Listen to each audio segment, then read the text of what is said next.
to our pod. And by that, I mean on Wednesdays we read. I'm Hannah. I'm Laura. And we are two best friends who usually do a deep dive into a new book series one book at a time. But it is Tuesday, everyone. So that means and it's that a bonus we are episode. And we're three best friends. because we are bringing to the pod R.R. Virdi, the award-winning author of the urban fantasy series The Grave Report and the Books of Winter, the Western sci-fi series Shepherd of Light, the lit RPG series Monster Slayer Online, and the epic fantasy series of the Tales of Tremaine, which has a new book, The Doors of Midnight, out today, August 13th. Today, people. Sorry for that long intro, but welcome, RR. Hi, thank you guys for having me so much. Of course, Thanks we're for so being excited. here. Yeah. We're very excited to dive into these books. Laura and I just finished the first book, the first binding, very recently, and I've started reading The Doors of Midnight, which has been excellent so far. Started Doors of Midnight, have not finished it yet, so we're trying to keep things a little spoiler-free on that book, just because we don't want to spoil ourselves. But we're very excited for these books. So, but diving in, tell us about you as a reader. What kind of stories are you drawn to? What books would you say are some of your favorites, or maybe even like childhood favorites? Oh, okay. Interesting enough, there's a difference between that because as I've grown, my favorites have changed, and sometimes I think that's weird because I know we like to hold to childhood favorites, and then at the other time, I think it's kind of normal as you grow. Growing up, one of the series I read so much that I was actually prohibited from checking it out again from the local library for a while was the Han Solo trilogy because it had just started coming out and I had only just been introduced to Star Wars. A friend of mine in elementary school for one of my birthdays, like fourth or fifth, gave me these tiny bronze looking Star Wars action figures from A New Hope. I had no idea what they were. And like that flipped him out. Like he was like freaking out. Like you never heard of Star Wars. You don't know what it is. His dad was an original Star Wars fan. And I guess it was just passed down. And so we watched like some of the VHS at his house. And then the 90s reruns in theaters had just come out. So I'd gotten to go see Empire Strikes Back and get the Vader reveal like the same way I guess the original fans had because no one had told me. I didn't know. And it blew my mind and I fell in love with Star Wars, but I'd fallen more in love with Han Solo's character than Luke at first. And this was the 90s, so like the Star Wars books was just a thing. They were just starting to happen and explode, like Courtship of Princess Leia, Jedi Search, Jedi Hunt. Kevin J. Anderson was writing like Tales of the Bounty Hunters, and it was just a Star Wars boom. And I fell in love with the Han Solo trilogy. And after that, I found my way inevitably, obviously, to Dresden Files. Anyone who's looked at the first binding knows I dedicated it to Jim. And I think that came out 2000. So it was like just when I was leaving elementary school. I was like sixth grade, just about to go into middle school. And through that, I actually found Tolkien. So I found urban fantasy and other subsets of fantasy first, and then worked my way back to like the classics through high school. And Lord of the Rings had like the largest, I guess, effect on me, obviously, because not only is it just like a touchstone for modern fantasy, I hadn't read anything up like that until that point. Any fantasy I'd gotten before was closer to sword and sorcery, like the Drizzt books from Forgotten Realms by R.A. Salvatore, very D&D, and like the high, what I guess now we consider very tropey. And Lord of the Rings felt more like I was reading like this gigantic fairy tale. It took its pace. I would read it like chapter by chapter and let it sit. I wouldn't actually try to tear through it. It kind of felt like I was getting an extended fairy tale every day. And as I got older and life got harder, I started gravitating towards what's now one of my favorite books, The Alchemist by Paulo Coelho, and finding magical realism and things that intersect with, I guess, the normal aspects of life and that sort of intangible, like surreal aspect just at the edge of your vision at the periphery. You don't know if it's magic or not. And I started finding things like Neverwhere, American Gods, and Salman Rushdie's works. Gabriel Garcia Marquez, 100 Years of Solitude, which I know can be a very, you either love it or you hate it read. But as I've gotten older, those books also kind of feel like Studio Ghibli movies to me because they don't explain the magic. They just sort of like trust you, like either you're going to get and welcome like the surreal magic or you're not. And that's okay. It's just where you fall. I think that's that. excellent. I love the journey too of that. It's so interesting to meet people who like don't have that touchstone before they're introduced to it, where you're like, oh, I had no idea about the Star Wars movies. And then you get to experience. I think that's really beautiful. So that's fascinating. So something I've noticed about your books is you write along like many different genres of, fiction and fantasy. So what is it like, writing and publishing in the different types of fiction and fantasy? Ooh, that's a really good question. The writing is definitely more fun. Because publishing, obviously, to put your business hat on, and it's the marketing aspects. And I admit I hate that. I understand how important it is, but it was impressed upon me very early when I began writing to just pursue the craft. And this part might come from ADHD, but I'm very emotionally motivated. Like if I enjoy a certain aspect of it, it's enough to hyper focus and really become, I guess, just really dogged in it. And part of that for me is I love the different use of what you can do with language and sentence structure. Like I genuinely just love words, and the different genres have, I guess, become set upon certain styles, right? Like urban fantasy has a lot of different breadth to it, but the earliest ones take a lot from the noir investigator. So there's that very early American noir investigator tone. And I actually genuinely love that kind of voice, regardless of the gender of the protagonist. I think it's just a cool time in American history. You can do a lot with it. And it's why I wrote the Space Western, for example. That was sort of a love letter to the Western and the American South and aspects of that dialogue. I genuinely love language and even accents throughout America. I think they don't get enough credit for the different beauty and diversity that we have and how we can speak and different cultural stuff like Appalachian versus maybe someone from like Tennessee or Nashville, which is different than Alabama. And then there's multiple different Georgian dialects. Like there's that high class one that some people might be aware of. And then there's like, I don't want to say lower class because that seems like, you're knocking somebody, but it's, I guess, the opposite of what you would consider the high, well-educated class of Georgian accent. A great example is in the recent Jack Reacher show, the mayor. He has that very high put on, like hoity-toity Georgian accent. Texas has a few different ones. And I always found that just in the back of my brain whenever I wrote different genres. Like this is something else I get to do in addition to writing the plot and the story. I get to really play with voice, which I think is beautiful. But then when it gets to the publishing aspect, that was really hard because I know that can kind of hurt if you jump around too much, especially when I was self-published, because it's better to sort of stick to a niche for a while and build out your backlist and have that read through. And I didn't do that. It still worked out for me, but that's not normal. And I didn't really think that part through. I would probably be even further along if I had just stuck to one genre, to be honest. But I don't think I'd be happy if I did. Right. So, like, what's your experience been in self-publishing and traditional publishing? Like, what's your experience between the two been like? Oh, that's also really good. And I had to preface it with I also came into traditional publishing at a very, I think, transitional time where the industry is going through a lot of trouble. Paper costs are up. This, I gotta figure out how to say this politely, but I think, and a lot of booktubers are aware of this and reviewers that there's been a lot of commentary about how authors get treated these days by the larger industries and corporations. And it's, I guess, one of the phrases, it's not like it used to be, maybe like in the early even 2000s, for support and marketing and what authors thought they would be getting going in. Self-publishing is a lot more transparent. You know that going in. But I genuinely enjoyed self-publishing as hard as it was because I started when I was very young with no budget, like complete broke college kid. But there was this sort of joy that didn't matter because nobody got to at least dictate your voice and story. And the time I came in was more of the wild, wild west than it even is now because self-publishing was still kind of more poo-pooed. People didn't support it. But I just came at the tail end as the first break-ins happened. So Amanda Hawking, Michael J. Sullivan, and Hugh Howey had broken in 2012. And I came in 2013, so just a year after that. So people were sort of starting to check out self-publishing books more because a few names had broken in. And I think I sort of benefited from just parts of that. I was writing in a not popular niche at the time. Urban fantasy hadn't hit its big zeitgeist moment that came 2015, 2016.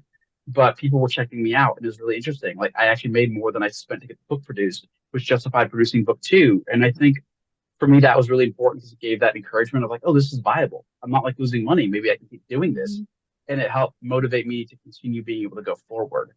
When I transitioned to traditional publishing, I had sort of heard the good of it, but plus all the horror stories that have been accumulating. And for me, I think it's been a good but also difficult transition because I'm used to having my own timeline for when things will get produced. In self-publishing, you can move pretty fast if you have the right freelancer team. You know what your due dates are. And you can sort of buffer for if someone gets sick, you can find somebody else and you can get it out. With traditional, the lead times are really long. And if something disturbs that, it gets even longer. And that can also delay your payments for advances, which is unfortunately something that happened to me. Because book two was originally supposed to be out October 3rd, 2023, last year. Because I'd been making memes for it, because that's Full Metal Alchemist and Mean Girls Day, right? And I had actually all these different memes set up to help market the book. But what had happened was my original editor had vanished on me and the other clients that he had at Tor. Nobody had gotten edits. 6 to 8 months. So book two's draft was originally turned in before book one came out, like July 2022. And I was hoping to have it done with all the edits by December so we could do an October 2023 release. That didn't happen, and unfortunately, the editor was let go. And I didn't get new edits until maybe middle of summer 2023. So that entire process delayed a book by a whole year. But when you're given advances, those are paid on different timelines up through the production pipeline. That sets those back too. So that means all my payments and effectively have been delayed by a year to a year and a half, which changes the scope Oh my of gosh. you even got a massive, let's say, six-figure deal. Over 3 years, that could be anywhere from 50 to 75 to 100K. But over 6 to 7 years, because of one delay, that turns it to 22, 23 before taxes, which is poverty money. So what became a deal that you took in the idea of this will at least allow me, maybe the average American living to keep writing big committed books could go down to poverty, which could like utterly affect your life. And these kind of adjustments aren't like just to me. Obviously, they've happened to a lot of people. So it's just been a really hard adjustment, I guess. 'Cause I've been indie longer than I've been traditional. So I sort of know the game there. And going traditional has just been a lot of new stuff that I wasn't aware of. Because like the paper crisis is still going on, which is affecting book sizes and what publishers are buying now, and what they're willing to market and commit to and even produce. It's fascinating because I feel like a lot of people don't really talk about like the Yeah. hard parts of publishing, Or the like, money aspect of yeah, it. Yeah. Like you hear about like, oh yeah, I have to meet a deadline, and you don't hear about like the actual money aspect of it, like you're talking about, where it's like, oh no, this is like a huge difference in my life. Like Yeah, this is yeah, poverty money. yeah, yeah. And I don't know why. I don't know if it's people are afraid of like reprisals, because that could be. That's me guessing. I don't know. But then there's like a taboo culturally to talk about that. But I think that hurts people. Because one author has been very transparent, and she's actually broken down her advances exactly has been Andrea Stewart, and she's talked about how without the support of her husband, even like a massive, I don't know if it's tacky for me to talk about her advance, but she published it, so I could just say look her up. But she got a very big advance, a very big six-figure advance, and it's still not enough if she was just on her own to survive, which says a lot because how and when it's paid out, and then in the event of other publishing things of how your advance is split up based on what they talk about. Like it used, some people still have a 50-50 split, which is amazing. I have a split where there's a bonus up front. Then it is when the manuscript is accepted. So not when I turn it in, it's when they say we want this now. Like it's gone through enough editing. We're like, now we will take this forward. And that can take however long, depending on what they want. And paper count and word count and print size does affect that. What they might have been okay with when I signed the deal might not be okay anymore, which is an adjustment some authors might have to make.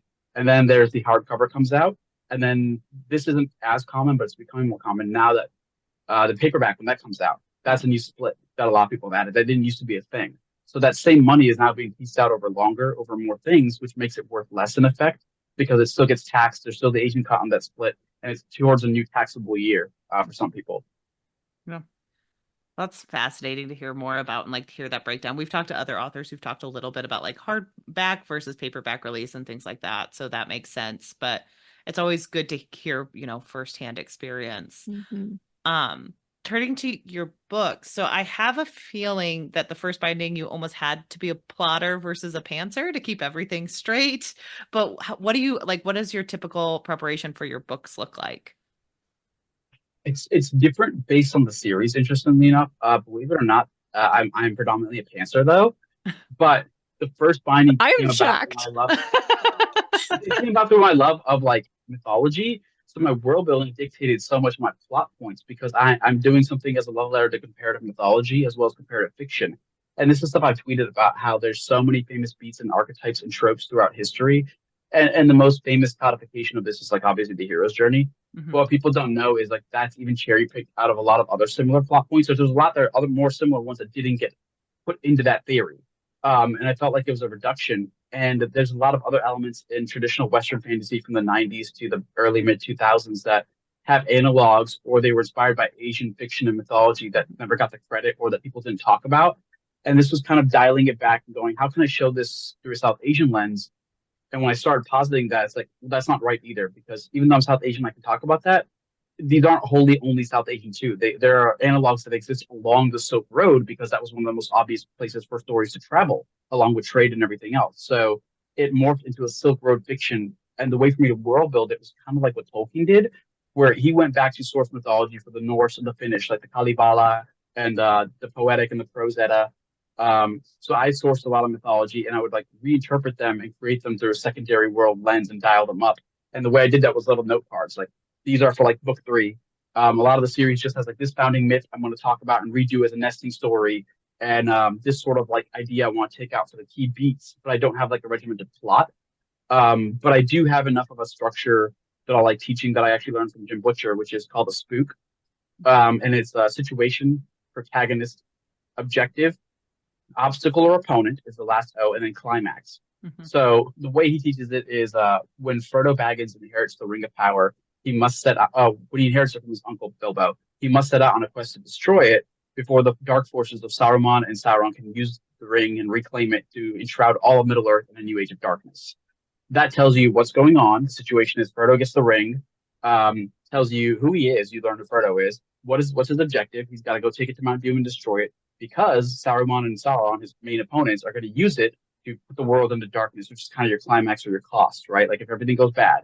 So I do one of those for every book in my head for Tales of Tremaine.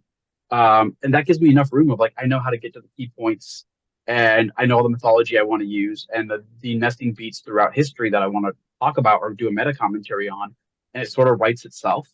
And I do have to admit, I'm kind of lucky in that because of what I'm doing, I'm playing with a lot of genres here. Like most commonly, it's a frame narrative, which came from South Asia, which is I get to have the stories inside stories. But it's also a picaresque, which, for example, is like Don Quixote or the Decameron. You could have a story that just sort of like follows like a wandering character or a rogue. Those are kind of like slice of life. As long as I pay off certain promises that the reader wants, I can kind of indefinitely keep giving cool adventures to Ari. I mean, there is a terminal point. I have an end. I know where I'm taking it. But in some ways, almost like One Piece might be a better, more common example. They have never solved One Piece yet. Nobody knows what it is. People are still theorizing. It's gone on for 20 years.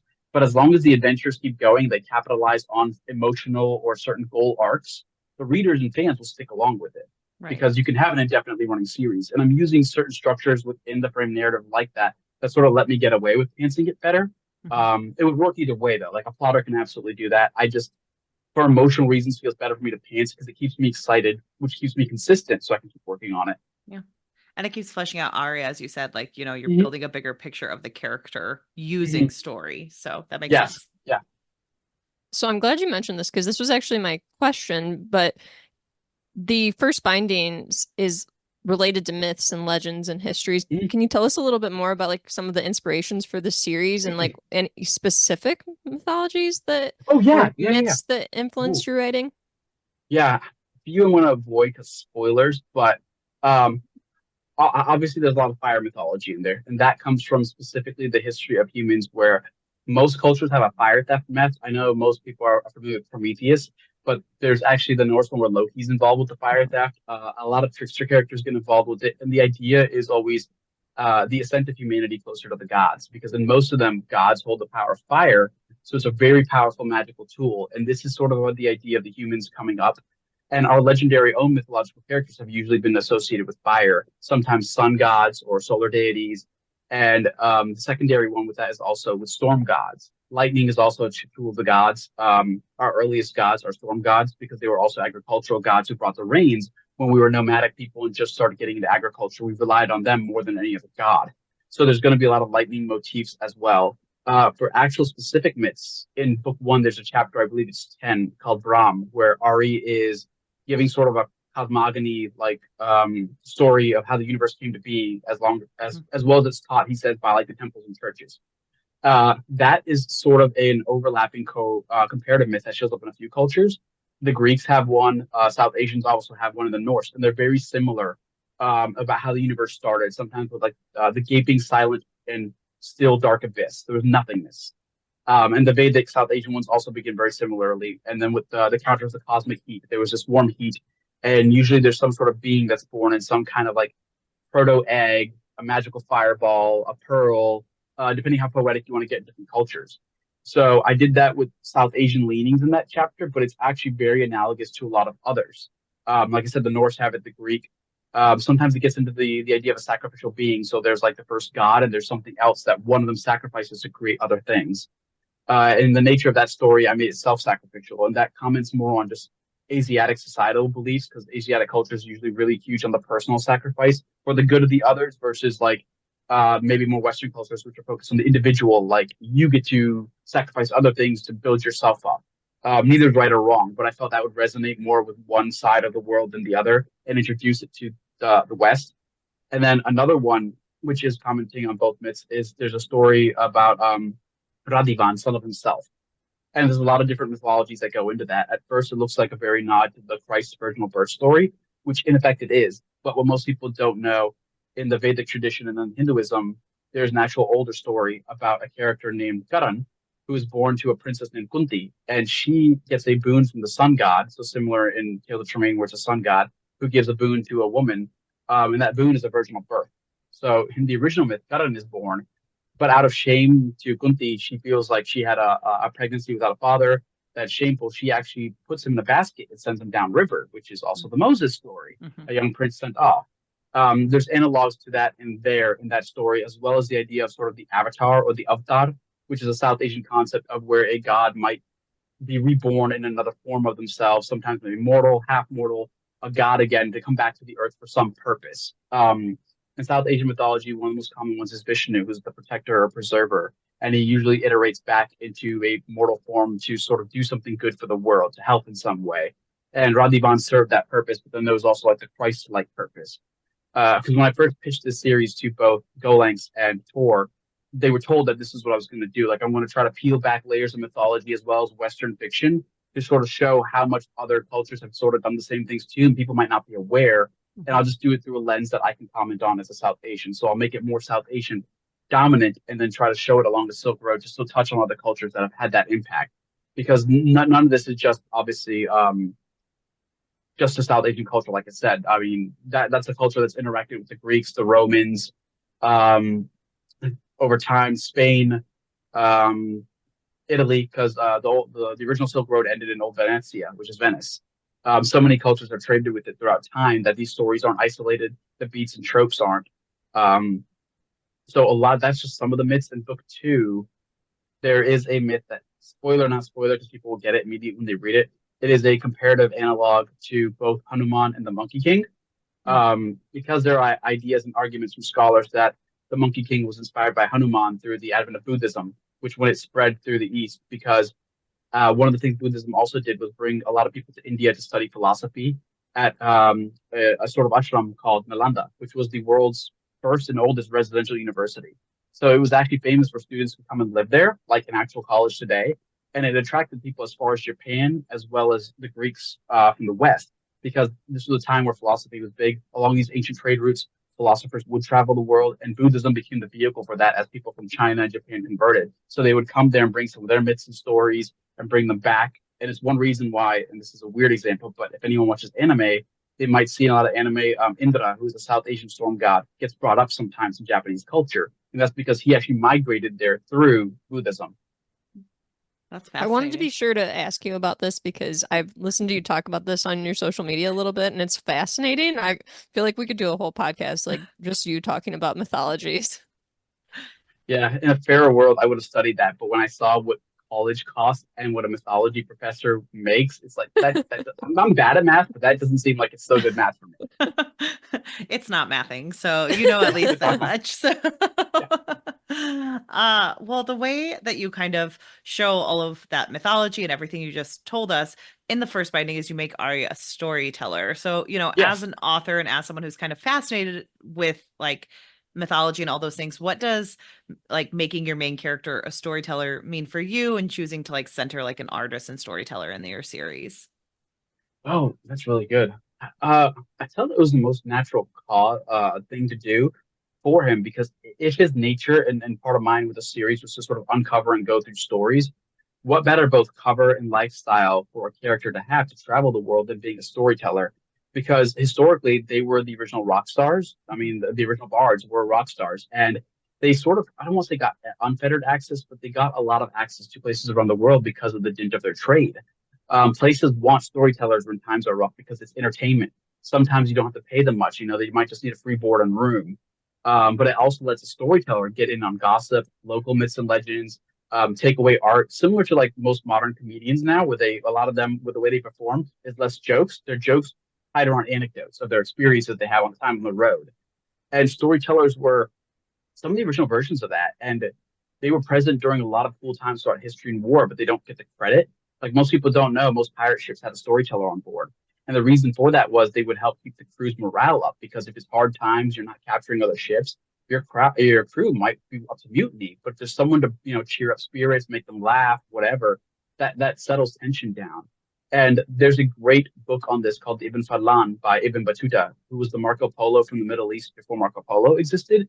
And he journeyed from as far as where he lived all the way to Russia at the time. And he met Vikings and Russians and all sorts of cool people along both the Silk Road and just his own trade routes. But he brought a storyteller with him specifically to sort of detangle any tensions, open doors, bring some levity to tense situations, and also just tell cool myths and stories to sort of ingratiate yourselves to people you might want to trade with, nobility. So storytellers have sort of always been kind of the original wandering rock stars, but also like even if they weren't ever heroes, they were like heroic adjacent. A great modern example of this is with the Witcher show happening for people to see visually, Yaskir, where he's a bard, but he's present through all of Geralt's legends, so he can comment on them and share them. And music and stories carry farther from somebody who's really good at them sometimes than just like if Geralt was telling it. Because could you imagine him telling a story? He's like, some grumble, I was there, I killed something, F it, that's it. It's like, yeah, great story, buddy. Versus Yaskir, who's gonna put some emphasis on it. He'll make it endearing and catchy, just like with Tassacoin, Peter Witcher, and that's spread. Yeah. So it just made sense if I'm going to comment on storytelling. Using a storyteller lets me do so many more meta things with it, both meta commentary and then meta referential within it. And then there's the aspect of how it serves the story function, letting me use a storyteller. I love that. And really, before we even open the book, we know that every story begins with a lie.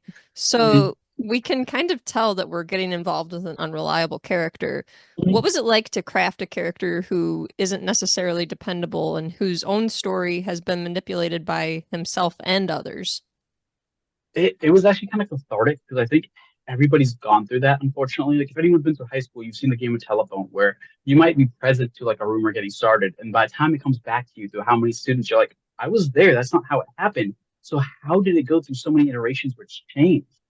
And I thought that was a fascinating thing to do with history and storytelling because that is quite literally the history of storytelling. So many myths have been co-opted and readopted throughout time and culture. I don't know why all the reasons, but half the time I think it's just somebody spread it and someone local in a different culture went, that's cool, I want to do my own spin on it, or I just want to take it. And that's kind of how a lot of the gods ended up. One of the earliest gods that we know of is Deus Peter, which is a Proto-Indo-European sky god, and the name literally means sky father. And throughout etymology and looking at language and linguistic roots, we know that Sanskrit has that root Peter, which later became Pitta, which is all father through Sanskrit down to Hindi and Punjabi. And then there's also Deus is still there. So there's still Sky Father in South Asian mythology who just became lesser known as other gods subsumed and took roles, but that name still exists. And it exists in other cultures too, Slavic and Baltic ones. We've learned that Zeus isn't exactly a name, but it was a title. Exact same thing. Zeus serves the Sky Father role in there, but Zeus's full name is Zeus Peter, which is very similar to Deus Peter. And you realize it's just the evolution of that to Greek, which is also where Jupiter comes from. Jupiter was Deus Peter, which became Jupiter, which became Jupiter for the Romans. And it's the exact same thing, Sky Father. So we have this idea of like these older cultures that influence stuff and how other cultures sort of, whether it was war or trade or migration, immigration, like latched onto key motifs and myths and characters, and they assumed them, and then they evolved within that cultural context.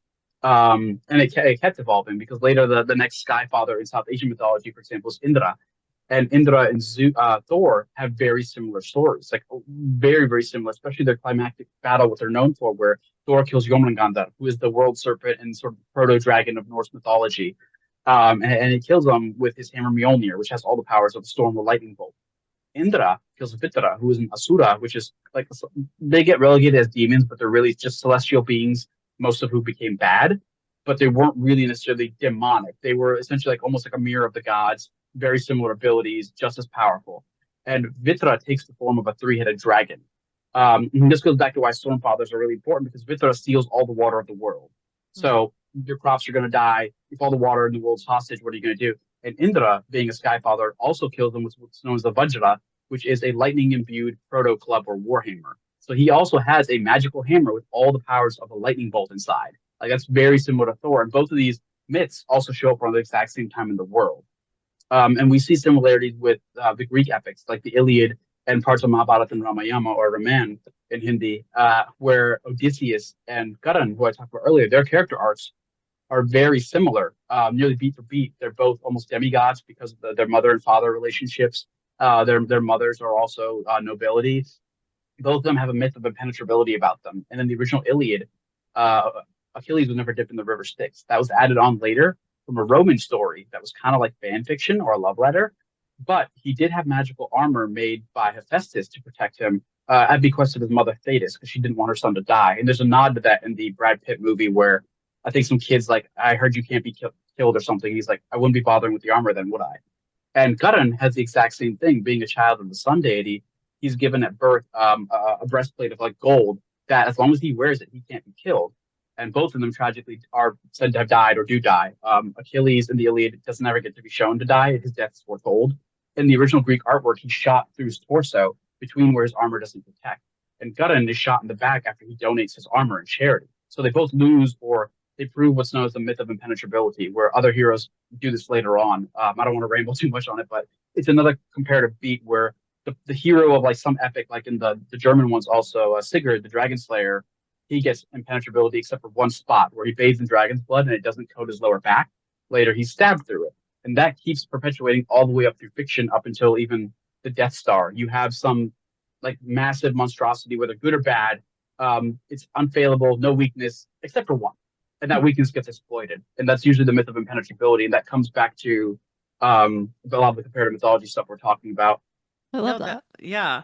And so Ari is kind of our hero in this journey. You know, we follow him through all of his different timeline and growing up in difficult situations.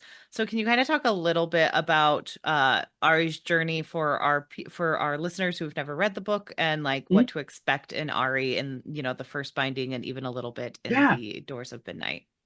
So, without spoilers, in the present, he starts off as someone in a very impoverished situation from an analog of the Indian caste, which in English would most often be called like untouchable.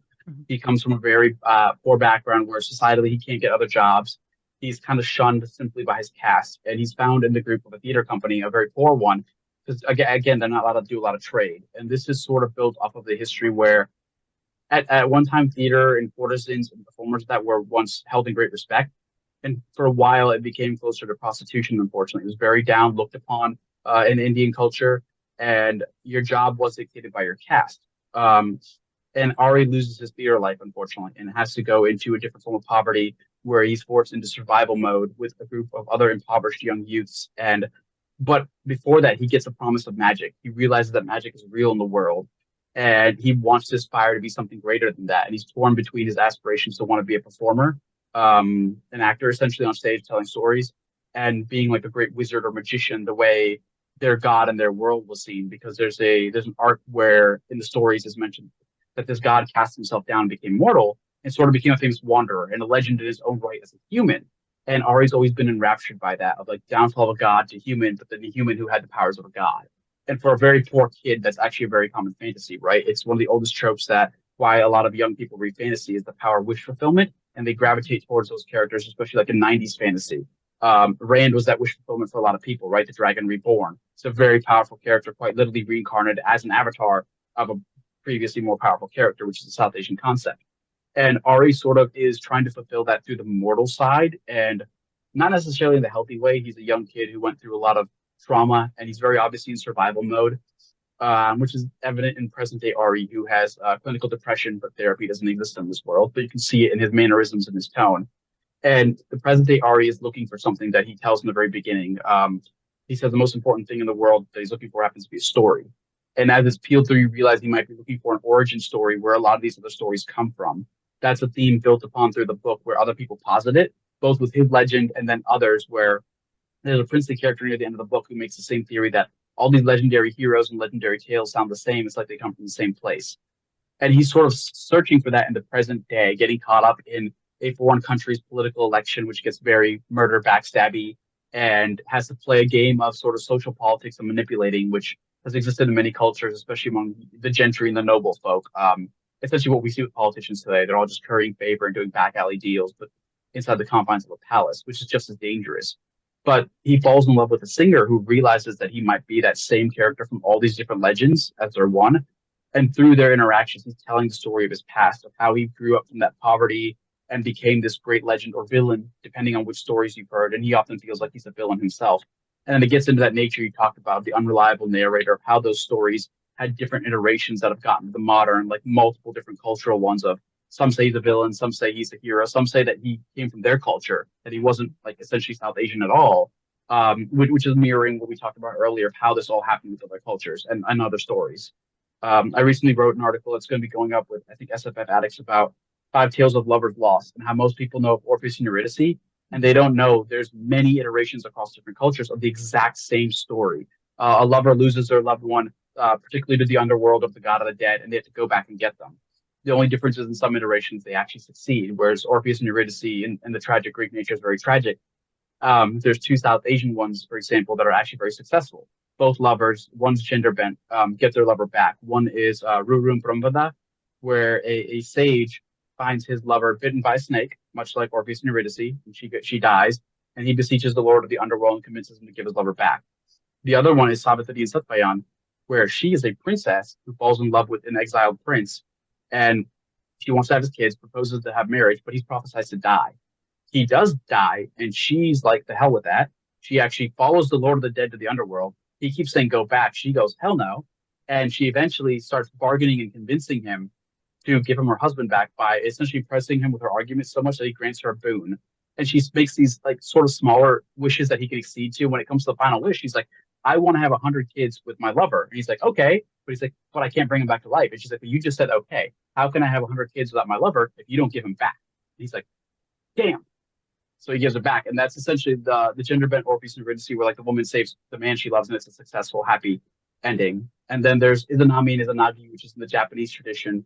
And then Osiris and Isis in the Egyptian, where something similar happens, and she brings him back successfully to copulate and birth their son Horus.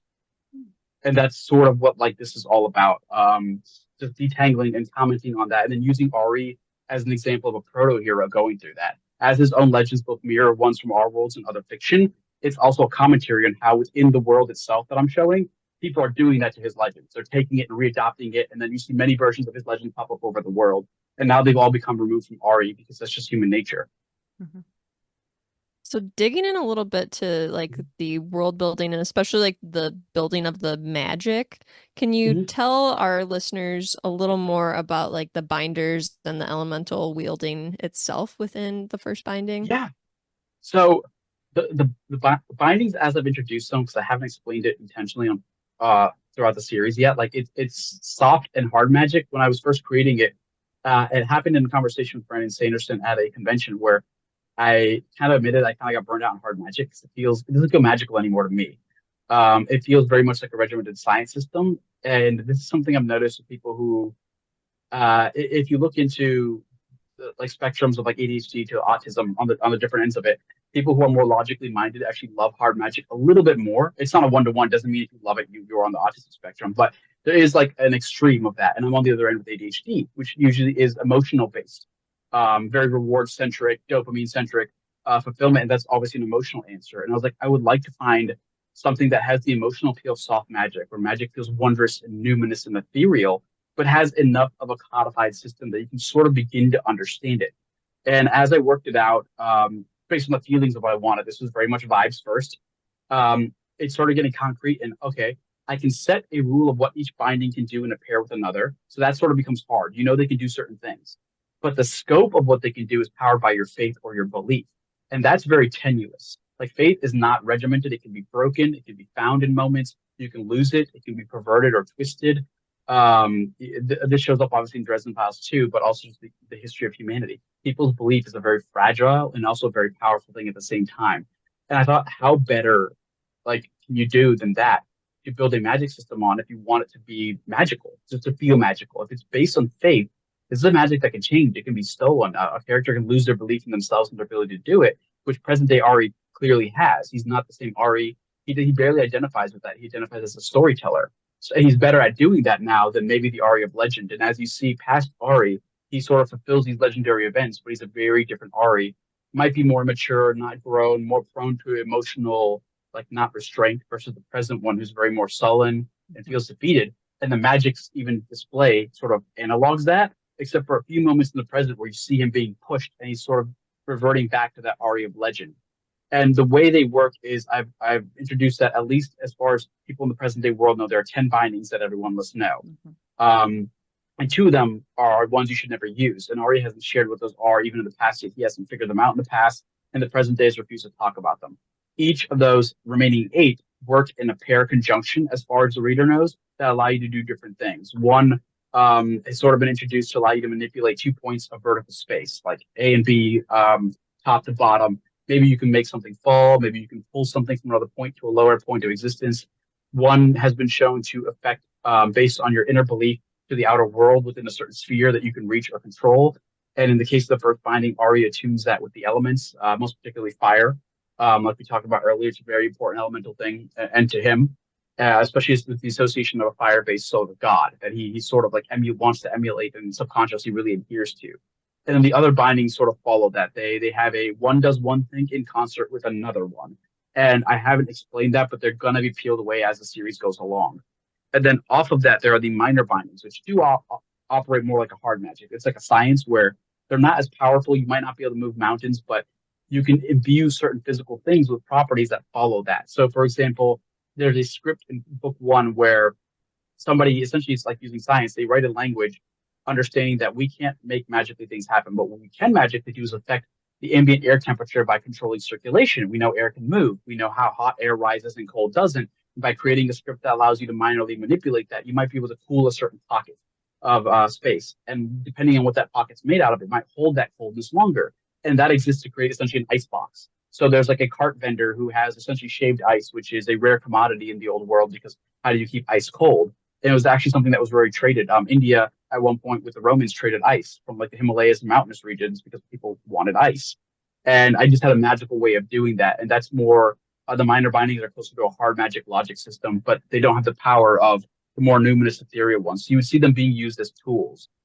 This isn't that much of a spoiler, but it happens in book 2. You see someone using them to make coffee, essentially, which was discovered both in like places of Africa, South America, and Middle East. So there's a coffee shop essentially in this fantasy world because they have a better way to boil and preserve heat that's more efficient. So they just turn it into a coffee shop.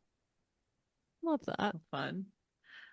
I also love the description between ADHD and autism with like hard spectrum magic, because I am a soft magic person, and I'm like, oh yeah, ADHD, that tracks. Like, well, I'm the opposite because I'm always like, this doesn't make sense. Somebody email me and explain it. Yeah, it's actually really fascinating studies about that people have done, and some of them pop up through Reddit and other places, just about on the spectrum, at least of those two, how people go about their lives, what their internal motivators are, how they understand and intuit the world. And as somebody with ADHD, I just knew this was emotionally rewarding to me, and I liked the idea of writing emotional catharses, which are very similar to climax. For fiction nerds out there who want to understand more structure, it's actually what romance is based off of. Romance doesn't have traditional climaxes; they have an emotional catharsis, right? That's your happily ever after, your first kiss, but it doesn't have to be just a romantic thing. It can be any emotional arc. And how I set that up for people who want to know the craft is Ari makes this statement early in book 1 where he's like, he wanted to kindle his own fire and walk in Brahm's footsteps. So there's an emotional catharsis payoff near the end of book 1 I don't want to spoil that's associated with fire. But psychologically for readers, that's an emotional arc of him making that promise that you may or may not remember, but it's in your psyche. And then it's fulfilled by the end of the book. And that's what makes that emotionally fulfilling. It may not logically make sense of how that's supposed to pay things off when you get there. But if you're reading on the emotional arc, you're like, wow, it's essentially fulfilling a dream, really. And that's always rewarding to people, especially on an emotional centric side of things. And that motivates me. So if people look at it, this is almost like romance structured epic fantasy, even though it doesn't have necessarily all the traditional romance payoffs. It makes a lot of sense. I mean, fantasy and romance have so many overlaps that people would be like, no, that doesn't exist. No, it's always all there. The epics are tragic romances. Every one of them. Again, South Asian epics, the Greek ones, they had just as much of romantic climaxes as they did epic, fantastical ones. They're not removed from each other. Most modern genres are just niches stripped out of the old epics, and we just hyper focus on them. Mm-hmm. While you're talking about structure, you mentioned previously that this is a frame narrative, which is based in like South Asian epics and or common in South Asian epics. And this story in the first binding is a multi-layered story. We're getting like a multiple timeline situation. Can you kind of explain this to us a little more, like the basis for how you came up with this and how it's related to South Asian epics? Yeah, so Mahabharata is the world's oldest frame narrative, and what that means is there are stories inside of stories. And they may reference epic moments with the gods. They may reference, and this is not just applied to this. This is how frame narratives can work overall for people interested. I don't want someone to feel like they have to go read only the South Asian epics, especially if that might be daunting to them, or because of its age, it might not appeal to them because of how it was written. But usually just be stories within stories, and then how you tie them together makes a difference, whether someone's referencing their story like, oh, this happened to our great grandfather ages ago, which is why we hate these people. And we always have a beef with this noble house. And then in that story, you can go even another layer further of why that house maybe started something because a god told them to. And you can sort of introduce epic moments. Lord of the Rings does this at times, although they don't show the stories, but referencing certain mythological aspects of how the world of Arda and Middle Earth and everything that happened there can do. In mine, I'm using the first binding. It was the example of Ari telling his past story, which is one layer deep. And even in the past, he might be iterating a story of a creation myth, like we talked about, the cosmogony Brahm myth. That's another layer deep. And I've chosen to make that important, both in the narrative at that time that's present, so Ari's past, because he's relating to a character friend of his at the time. She needs a story for escapism, but it's implied that story might be more than just a story. We don't know yet for the readers, but there's clearly a level of importance there. And it has dictated and shaped the world, at least within where Ari's at that time, because those people believe in Brahm. That's their creator deity. That's their religion, which shapes so much. And Ari has to operate within those confines. One easy way to maybe look at it, I guess, as metaphors, like Russian nesting dolls. You have the main one, and each one inside is encapsulated within the outside of it. But they're all part of the same system, and you can just keep going as deep as you want. How you choose to do that is up to you. But Forrest Gump is a great example as well, where you get the present day where Forrest is on the bench waiting to get to Jenny. So you have a modern story. He has a goal to go meet Jenny, the woman he loves. As we wait for him to progress to the present, he's meeting other people and sort of relaying the story of his life. And in that, we see how he got to get up to the bench and all the epic and tragic moments that happen. And sometimes even within those past moments, there are stories of other moments too, or other characters revealing themselves. Certain flashbacks within that of their life, their family style, what they might have gone through, certain montages. That's essentially all frame narrative is. It's quite literally looking at it and you're framing something with a present or a larger story, and then you have others encapsulated within that. And then how you choose to use that to effect is up to you. The Decameron is a version of that, which actually I believe for anyone interested just became published on Netflix in for video. So there's a TV show now for them, the Decameron. So this one is more of a spoilery question. You're welcome to spoil. People who haven't listened or read the first binding, skip a bit. But at the end of the first binding, in Ari's past, we find out that someone he trusted may not have been who he thought they were, at all. Was this something you had always planned, or kind of like what brought you to that moment? No, I had known that was going to happen very much from the get-go. I wanted to sort of parallel a mentorship relationship that Ari has in the first arc of the book, which was wholesome, and somebody who, I don't want to spoil this, but they put themselves at risk for him, and it was a tragic moment and a motivator for him saying that. And it makes him also want to attach to mentorship figures, though, because they were a change in his life. Because before that person came in, he didn't understand or believe in magic. He sort of relegated himself to his life of poverty, working in an understage where he wasn't even allowed to act. He was essentially quite literally like stagehand, right? And then on the road, somebody sort of takes him under their wing and offer him like this kindness after he leaves a tragic, very exploitative circumstance that involves like a family of thieves, and he has his chance to follow his life, but he's kind of lost spiritually. And then he gets to the magical academy where he's sort of shunned away. He doesn't actually get in. Instead, he's rebuffed. And the only person that stands up for him is that person he meets on the road. It's like, oh, that's his mentor now. And he actually, through the book, develops that sort of quasi old fathership relationship to him, because yes, he's a teacher, but he also goes to him outside of class and starts talking about like what's going on with his life. And this deep thing happened. I'm not sure how to reflect on it. And that person offers it to him. there isn't much resistance until the plot twist at the end where that all comes to light, and it's shocking to him because as you get into book two, it's something he's going to go back and think about. It's fundamentally changed his beliefs and his understanding of the world and even understanding of trust. And that's both a wound and a motivator for him as you go through book two, that you're going to see him play with more, who to trust, when, why, and he can either become embittered by it or even more trusting, which can be damaging too, being overly trusting. But Ari, he does make his choice, and he continues to put himself on the line for others because there's a subconscious fear, and this isn't spoilers, but it's something that's overtly talked about in the books, that he's afraid of becoming like some of the mentor figures he's had. One example is Mithu, who was the sort of like the fatherhead of the group of thieves he was with, who he also learned earlier was exploitative. He thought this was someone looking out for him until he realized, like, no, it was a lot more cutthroat than that. And it becomes this parallel of who does he want to become? Like, he had that one great example in Marab early on, and then he's had maybe some bad mentors or some who seemed good and turned out to be bad. And like, there's this whole gray scale of how humans can be towards him. Because it's built on the idea of nuance, just like with people, and like stories are people, people are stories. No story is 100% any one thing. They're all granular. They all have peaks, valleys, grayness throughout them. Even the light stories in there have some shade of darkness, and that's something that's also being mirrored through his character interactions of who he chooses to affiliate and associate with as he grows up. Because another structural thing that Tales of Tremaine is what's known as the Bildungsroman, which is a German structure that usually follows, a young man's education. It can be a young girl. I don't necessarily like the gender disparity because everyone goes through youth growing up, and Ari gets that. His childhood part of the fantasy is very big on philosophy. There's a lot of like quotes that go into there, a lot of self-reflection and spirituality that I think any teenager and adult might resonate with, because we've all gone through these aspects of life. Like, minus the fantastical elements, if you reduce the series down, it's much like the epics. It's about love, it's about loss, it's about friendship, betrayal of that, which is most of what all the epics are about. And then it's just what tropes you use to expand on that and comment on it. But those are very universal human things that we all go through. So that was intentionally built in there for young Ari to go through.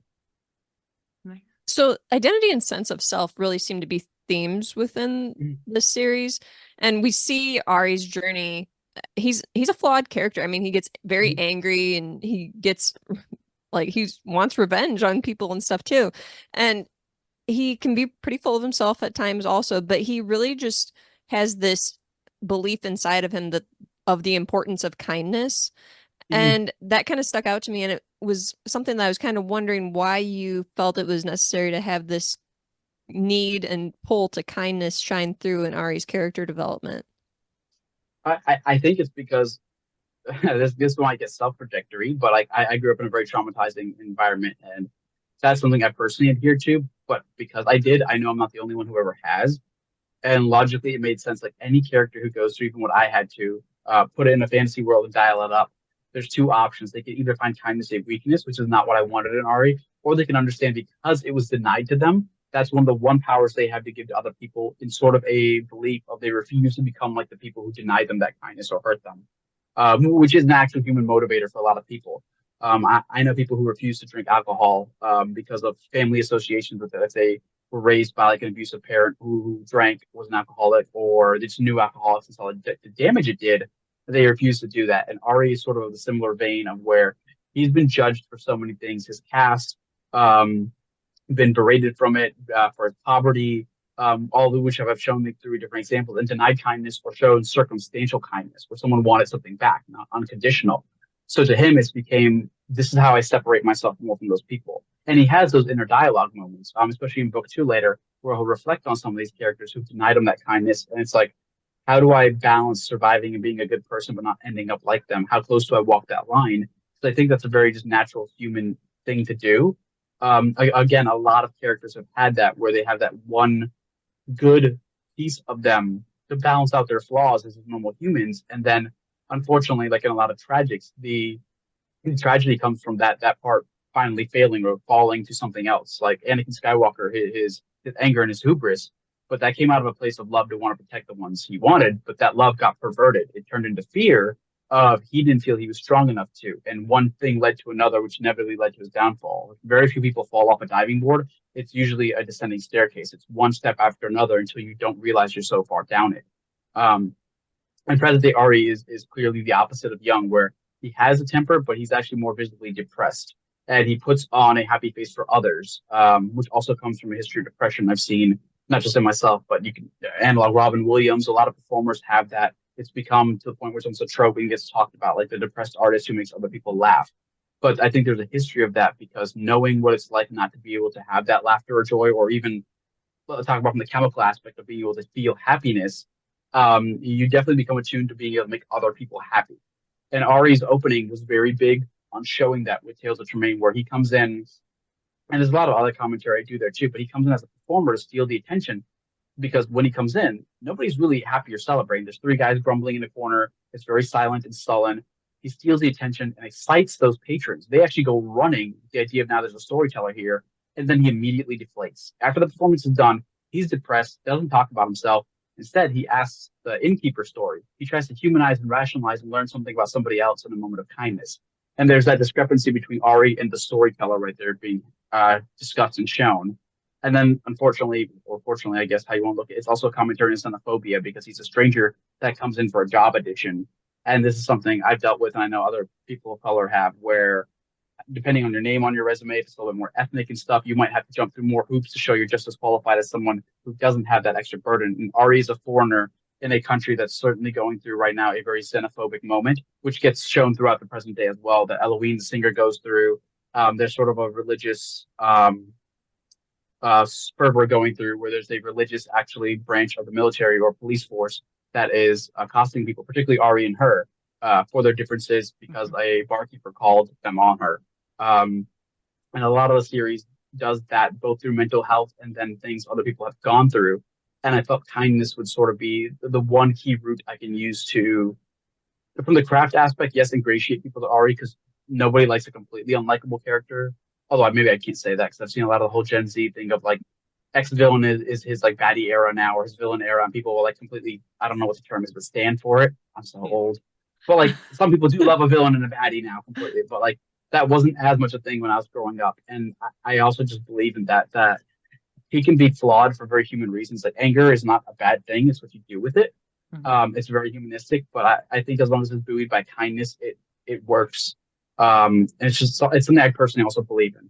Well, I love all of that. And something that I've heard you speak about previously and what honestly like made me go out and buy the first binding a couple of years ago was your openness about your own journey with mental illness. How would you say that this journey has affected or influenced your writing? Oh, a lot that I wasn't aware of. And Jim Butcher has actually said this to me recently publicly that a lot of writers don't realize they're writing for therapy at first. And a lot of the emotional arcs throughout the book that are based on the kindness and the philosophical asides Ari has are really mine being projected that I wasn't aware of, about treating others with kindness without, and Ari doesn't have the commentary. He wasn't aware at first that for him, it's because he was denied that. Obviously, I know it because I'm writing it for him, but I think there was definitely a lot of processing going on about that. And what I believe is also individuals.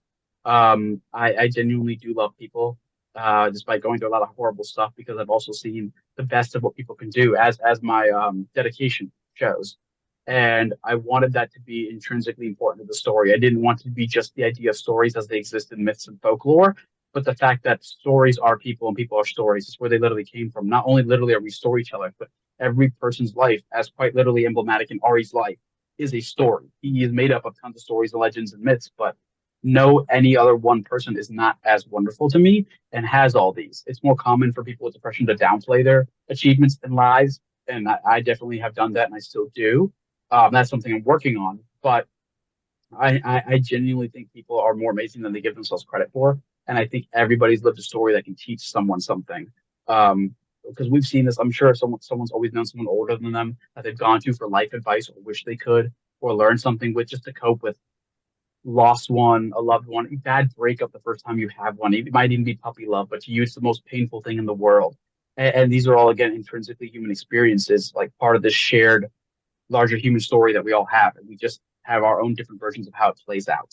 And I knew I wanted to talk about that because not only is it me processing it, but I'm not so unique in that, like, I'm going through anything that no one else on earth has. So maybe in the vein of having that conversation through the lens of a fictive character, someone else can. And this comes from another piece of advice I got from Jim Butcher, and it's every writer is writing a different kind of language, based on obviously their experiences in life, and not everyone's going to be able to understand that language. So for people who've gone through trauma, often not, if you're writing that, you're going to be understood by people who've gone through that trauma, and they're going to need that. They understand your language, which is part of, I guess, rationalizing. Every book's not going to land with every reader, and there's different reasons why. This is just one of those other micro reasons why or why not. But I have noticed that in commentary I've recently been getting, a lot of people who've gone through similar mental health stuff do understand or are picking up on some of those notes. Yeah, definitely. It's a weird situation where depression is one of the loneliest shared experiences that people have. So when you read something like the first binding, I personally struggle with depression too. So you can pick up on a lot of those things like, oh, it's not just me. Weird.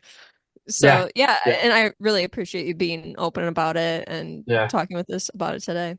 I am actually working on a series of short stories and novellas that I'm hoping to release, I hope next year, all dealing with mental health in that world. So there's one story that's already been published, I'm republishing, which is the point of view of Ari's cat, spoilers, which is also a mental health story, but you're seeing it from his cat's point of view. It takes place after the end of book 1 in the past and before book 2. So Ari's like on winter break at school, and you get to see his cat having an escapade, and it's a story about anxiety and a young girl. I don't want to spoil it, and his cat's point of view interacting with them. Ari has an opposite adventure during the same time period while his cat's having one. His is dealing with a young kid with depression, with suicidal ideation, which is something I've dealt with. And then there's a third one for people who haven't read the book. There's a character named Krisham who, as you learn more about him in book 1, especially 2, you'll learn that he essentially has a magical version of DID, or dissociative identity disorder. And that story will be dealing with that, but also the mental health of all the other students who are locked in what's known as the crow's nest, which is like this haphazardly tall mental asylum for students who might be dangerous, more often not to themselves. So it's for their own protection, sometimes the others. And you learn why he's the only student who's not locked up, and what he does that may or may not be breaking the rules, but he's also might be the caretaker of everybody else, but you never get to see that. And so that one's going to be the most mental healthy of them, because the whole story idea is based off the title, which is the tender care of those we keep. Wow. I love that. So be sure to send me an email when that's coming out. I will definitely do that. That's going to be free for everybody, because it's supposed to be like awesome. Hopefully a help. It's not a cozy, but it's supposed to still add to the world, be mental fantasy, be epic fantasy-ish, but also have that safe space to talk about mental health in a fictive lens and have fun and entertainment. But it's also honestly a thank you, because I've been really lucky with how the first book is done, because of people like you. Like a lot of indie booktubers and reviewers, and like word of mouth has like superseded the marketing for the books. Actually, that's what I've been seeing. It's actually been more word of mouth than anything else. So this was like, how do I do something that's in the spirit of this, and then do it for free, and then comment on, I guess, maybe a different aspect of the stories that might be good for readers to just have for free. I hope it works out. We'll see. I'm writing the last story on the side right now. Well, and honestly, what a beautiful round circle we are in, where you made a book about storytelling, and word of mouth is what gets it out there. So I think that's a beautiful sentiment. So can you tell readers what you're most excited for them to read in Doors of Midnight? Oh, dang, yes and no, and not because of spoilers. It's like it's hard to pick. There's a really fun murder mystery in the present day that I had a lot of fun writing, especially for my urban fantasy days, which are all about detective and mystery urban fantasy. So that plays out in a fantastical setting, which I always wanted to do. But the past I really enjoyed, because I get to show people more of the rest of the world. And had too many spoilers. Ari leaves home, well, what's become home now for the first time. More, I don't want to say mature, but he's going that way. You get to see it on the road, where he's no longer at home with the safety of old friends, and he's exposed to new situations, and he has to grow and find his feet. And it builds more of his legends in a way that's sort of mirrored and analog and talked about in the present, that I had really fun writing. And there's a lot of Easter eggs and payoffs in book 2 that I don't know how many people will pick up on, which that's just fun for me, because there are lines through the book where it talks about all stories have their secrets, and most people don't read carefully enough. And this is me sort of definitely amusing myself by now paying off some of these things you may have forgotten from book 1, or like it was just a throwaway line you thought, and now it's come to fruition. And it's like you should have paid more attention, because Ari has talked about that with how stories are mutable and how there's a lot of truths in them. And those things, I think, when people get it and if they catch those, they'll be really fun. And the way the books are written with the mutability of stories is book two permanently changes how you read book one after you read it. So if you go back and read book one after you read book two, not only do more secrets come to light, maybe things you thought were true are now different, which means when you go back and read book two after that whole circle, book two is now permanently different. Thing And is, they've now taught you've that got with me song. paranoid though, because I'm worried I've missed a bunch of stuff in book one as I've just started book two. I'm like, oh no. That's fair. I mean, that's definitely true. I think a lot of people have. Like, there was a love letter I did to the history of South Asian epics, which that same chapter, Brahm, has a lot of rhyming couplets and quatrains in it. And the reason for that is because Mahabharata and the South Asian epics were written in rhyming couplets predominantly. But one English teacher, and I don't know how, she found this out and posted it in an early review where if you remove the normalized prose from the rhyming couplets and you leave the verse section in the middle, the entire chapter still works. It's written in the perfect structure to be an epic poem, like the classic epic poems. So all the normalized prose can be cut out and it leaves a perfect poetic chapter that tells the exact same story. And that was just for fun, but there are secrets in there. I don't think she caught the secrets, which is fun and good because she found that in a week, which my editors never found that. They didn't know I did that. They just thought it was like showing off fancy rhyming. And I was like, no, there's a reason for that. So that was both impressive, but also like she could have waited like a year and made it look like, it was hard because but there's a lot of things like that, lines, references to other mythologies that are more than one, um, history of etymology, what certain words mean, a lot of foreshadowing, which is not unique to that. A lot of authors do that.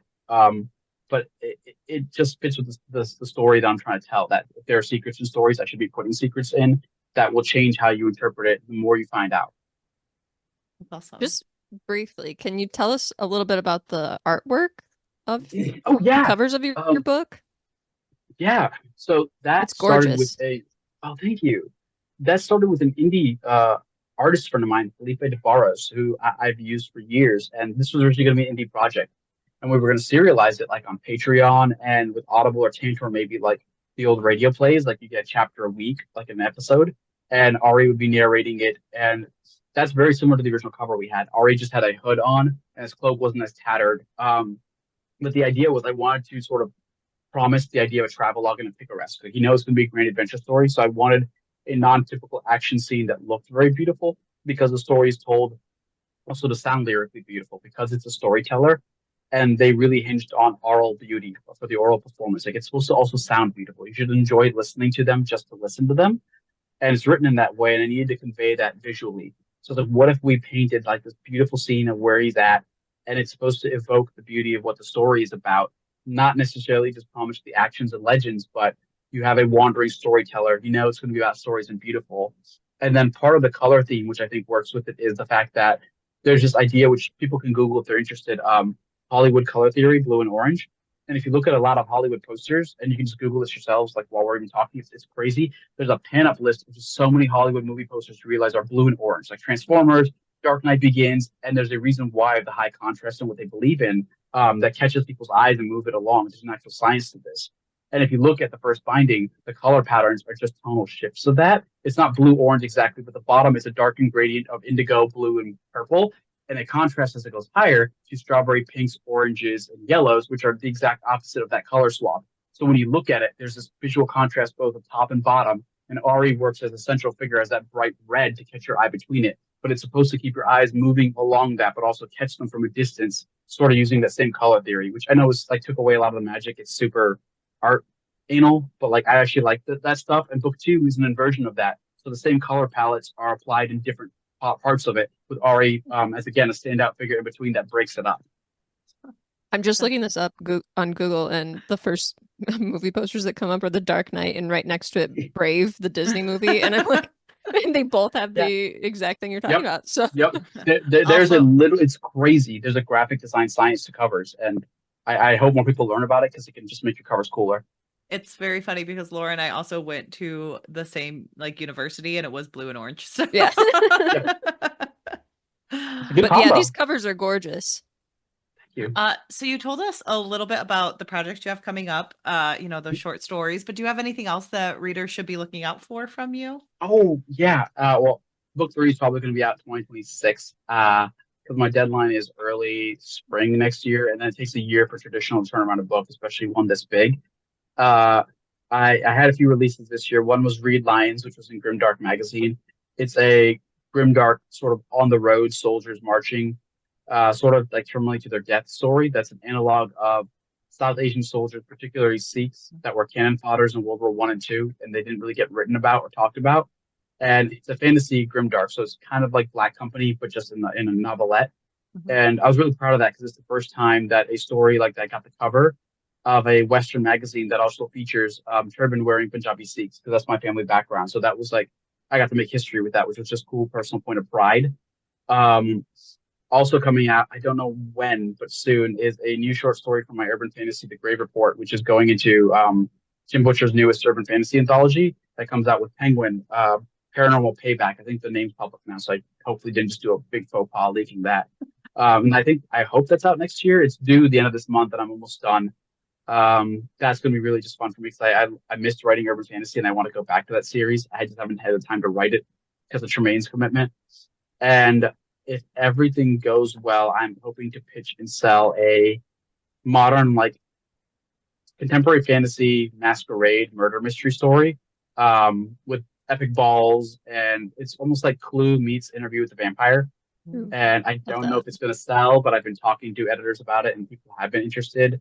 It's just going to be, will people pay me to write it? So we'll see. But I really want to write that one so bad. That's awesome. And did you have a graphic novel that came out earlier this year? Oh my God, yeah. Oops. I was gonna say, I thought you had one. I'm pretty sure I read it. It's like gang violence, right? Yeah. Okay, That's I free read for that earlier everybody. this year. Google, if you just Google it with my name, it should show up. That's free for everybody. That was also just a pretty cool, fun thing I wanted to do for fans because I've been really lucky with the support I've gotten. And I know, unfortunately, not a lot to do, even with traditional. That is a sort of love letter and also a commentary on Bollywood, where there's a history. This is a very famous trope of like the corrupt cops. And then there's like usually a good straight-laced cop who comes into town and he sets everyone right. And the story is about a police investigator who witnesses a mugging, or doesn't witness, he comes across it. And the other cops are kind of like the lazy old guys who are like, dude, it's just some gang violence. Like, write it off. No need to look into it. He's like, no, something's not right. And he keeps digging, and they're like, he'll learn. Like, it's not a big deal. And it leads him to a very shocking paranormal twist. And you realize that maybe the guy in the beginning isn't the victim, and maybe someone else was. And it sort of unravels a lot of different themes about, unfortunately, women who come under violence. And there might not be police who help them, as well as people or xenophobic ideas of people who are different becoming victims, but people don't understand that. And it sort of undoes a lot of that. And then there's a plot twist that ties back into the title where he has a crisis of like moral dilemma, like what to do. And he does what he thinks is the best thing without spoiling it. But it's free up online. And there's a lot of fun art stuff we got to do with it. For people who see it, it's all blue and green, yellow toned. And we did that on purpose, kind of like we thought that was the perfect detective lens, and how stylistically there's a lot of cool comics and movie art that choose like a certain tonal filter. So everyone's heard the jokes about the New Mexico or Mexican filter, where it's all yellow. There's a lot of comics that do black and white. And one of my favorites is The Long Halloween with Batman, which is all black, white, and red. And we wanted to do what would be a really cool detective noir take of that. And we thought it would be like the cool old school, like that film tint blue, because it feels like a noir police investigator color. So we got to experiment with that, and there's just been great reception of that. People just reading it for free. Awesome. Yeah, I liked it. I thought it was fun. Well, thank you. Can I ask how many books are going to be in the Tales of Tremaine? Yeah, sure. That there's what I have planned was 12. We'll see what. Yeah, we'll see what Tor agrees to. So far, I know the series is financially doing well enough that if book 2 lands the way my agent and I hope, hopefully we can renew. I believe that traditional publishing right now renews in like 2 to 3 book commitments. I think the days are gone where there's a great story of Malazan where I think book 2 just came out and I knew it was going to out earn and book 3 was being written or was done and turned in. And they heard that he had the rest of the series planned and there's no other bidders for it. And then the agent was like, we're still going to try to take it out though. And the publisher was like, oh, wait, you're doing more? Like, no. We're going to buy all like 7 remaining ones and lock it down. I'm still hoping that could happen for this. I don't know, but one way or another, I would like to get all the series done because I just believe in that commitment, not just to the work, but there are people who invested in it already, and that's just a personal thing. I don't condone the idea of just letting it cliffhanger off. I'll find a way to make it work, but It was structured to be 4 acts of 3 arcs, 3 book arcs, with sort of a linchpin in between the way Changes in the Dresden Files is for the series, where it's almost a standalone. It wraps up more than just the last few books before. It wraps up a lot, maybe like the first 10 books, if you think about it, the way it's presented. And then it starts a tonal shift in the series of escalation. And one of the books in the series is set to be like that. And then it sort of ends with the capstone. That sounds amazing. We're in for the ride. Yeah, we're here. Thank you. So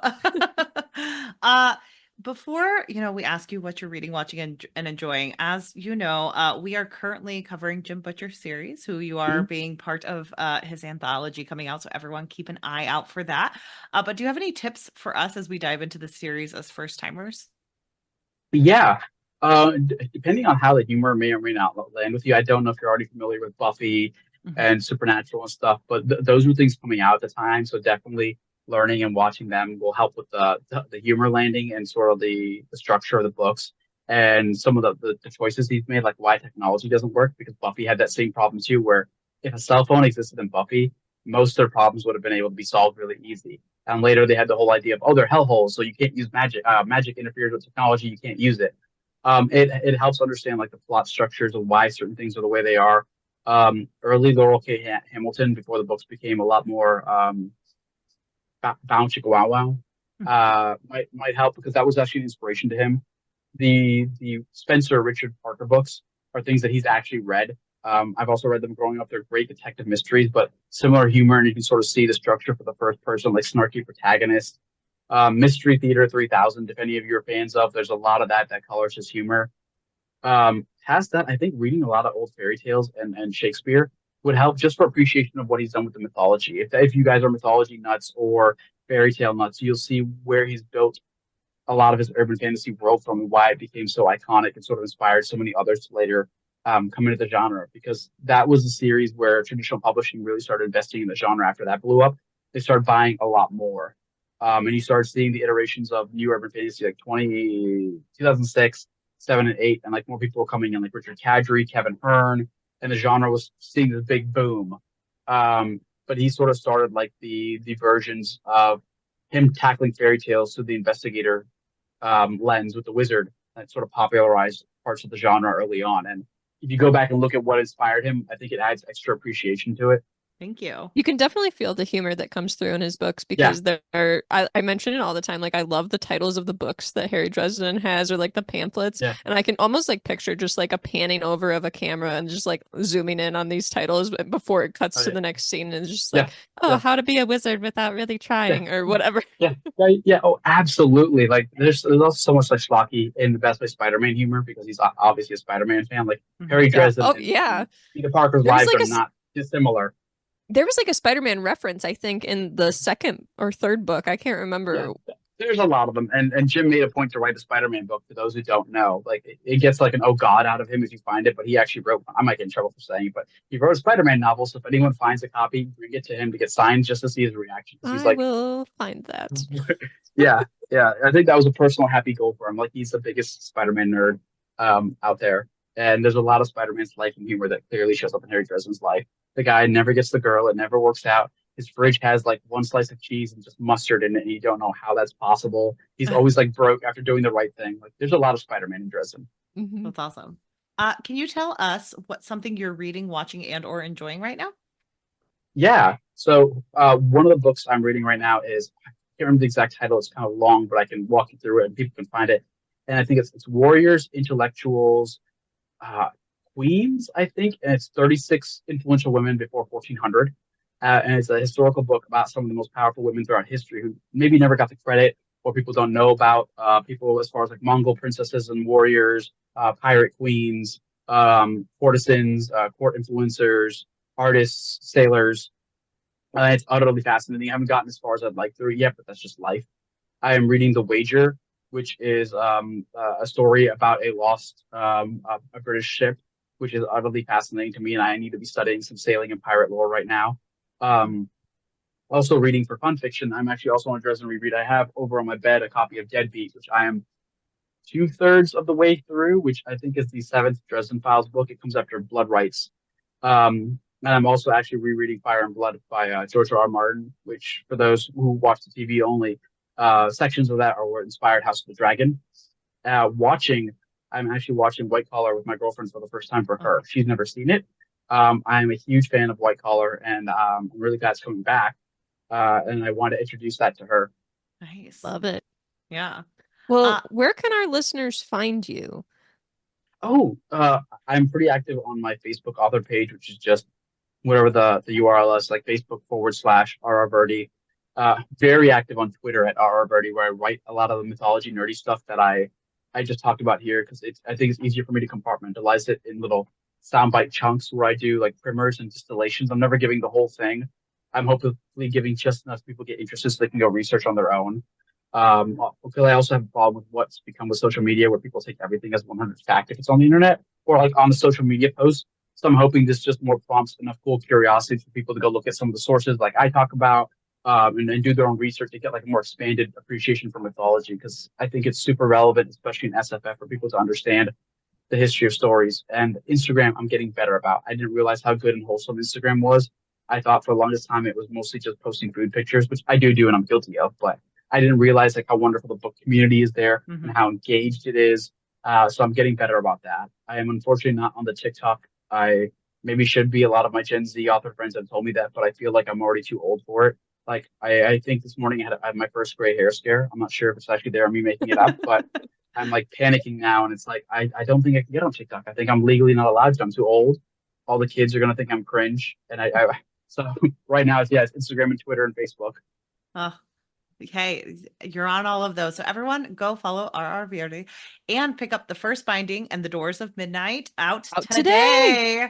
Or So request them from your library. Oh, definitely request from the library. We're huge library proponents so that we can get all 12 books, guys. You have to go do it so that we can get the entire series out. So thank you so much for coming on the pod. This is great. Thank you guys for having me. It's been a pleasure. We love talking with you. Make sure you guys are following. Make sure you guys are purchasing the books, and make sure you're always following us on all the platforms at OWWR Pod, or, check out ourpod.com for our reading schedule and what's going on over there. We also had an author highlight post come out today, so make sure you're focusing in on that as well. And, join us tomorrow for our regularly scheduled content. And we hope you enjoyed this bonus episode featuring the first binding in The Doors of Midnight with RR Virdi. Bye.